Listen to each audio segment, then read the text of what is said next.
Zahvaljujem prvo na pozivu u ime Foruma MNE i pored toga bih da pozdravim mlade ljude, prvo koji su sa nama tu, regionalno, jer ipak je ovo tema koja se tiče vas direktno. I 15 godina sam već u Forumu, 16. i nekako misija mi ne dozvoljava da preskočim da ste koristili za mlade atribute lijenost i pasivnost. I da ja mislim da nekako to nisu mi baš atributi koji idu uz mlade ljude danas, a ako već moramo da ih koristimo, onda mislim da treba se zapitamo što mi radimo da se to promijeni.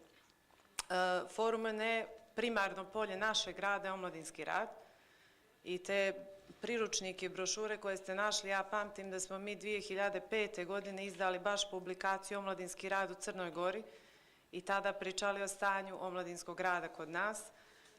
Mogu da kažem da se to, evo 11-12 godina kasnije izmijenilo malo zbog toga što sad imamo i institucionalnu podršku koje tada nije bilo. Mi kad smo tada pominjali omladinske radnike i kad sam ja rekla da imam sertifikat za omladinskog radnika, jako su nas čudno gledali.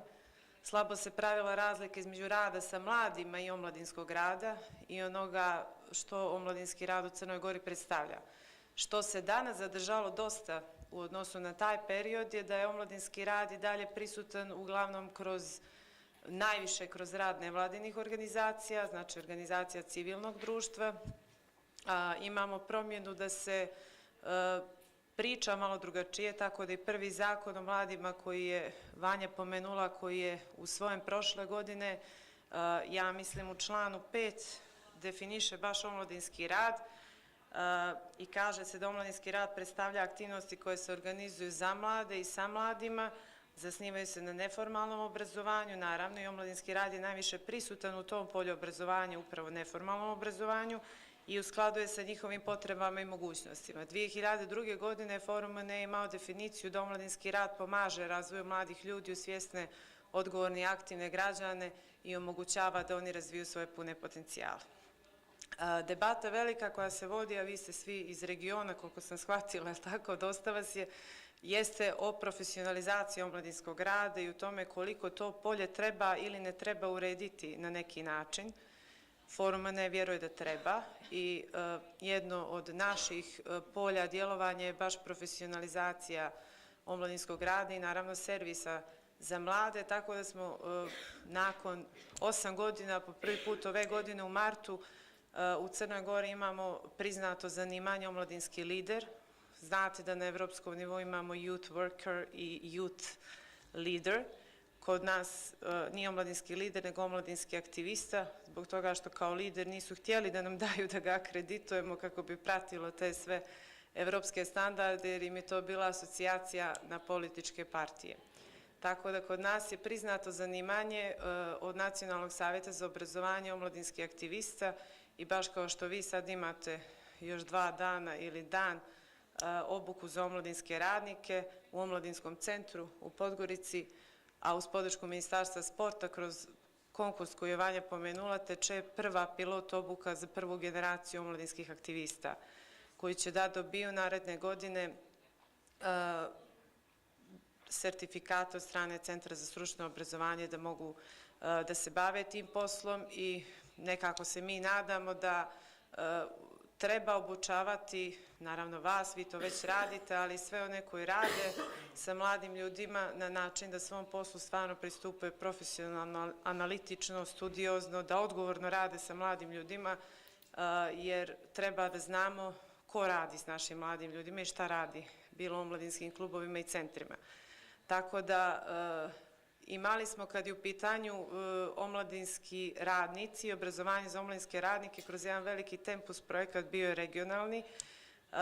Imali smo čak izborne predmete na Filozofskom fakultetu u Nikšiću, omladinski rad 1 i 2 i to je bilo po prvi put da se 2008. 2009. i nađu ti predmeti i ta tematika na nekoj instituciji visokog obrazovanja kod nas. Tada je kreiran i master program također, koji je recimo u Srbiji zaživio na Filozofskom fakultetu.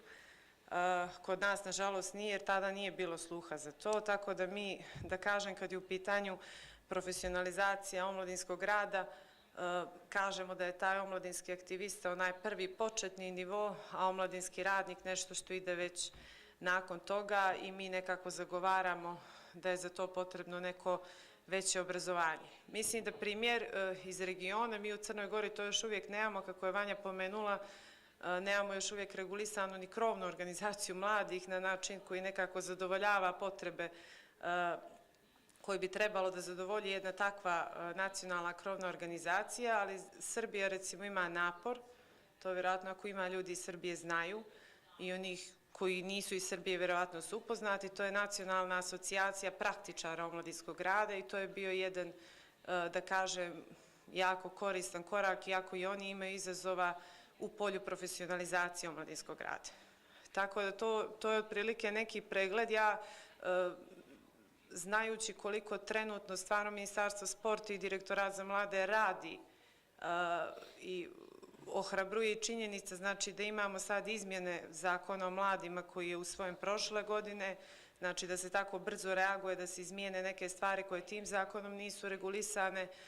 Ja sam sigurna da ćemo doći u situaciju da možda za nekoliko godina stvarno pričamo o nekoj studiji o omladinskom radu u Crnoj Gori i o stanju, jer ako biste sad tražili takve informacije, teško da biste mogli da ih nađete. Tako da nekako to je poziv, ja mislim, nama svima da pišemo o omladinskom radu, da analiziramo kako se kod nas provodi, da dajemo neke preporuke kako za njegovu profesionalizaciju, a sve u cilju da nam i servisi za mlade, omladinski klubovi i centri budu stvarno mjesta na kojima mladi dolazi i mjesta na kojima sa njima rade odgovorni ljudi. Mislim da sam u vremenu koje je bilo predviđeno. Zahvaljujem.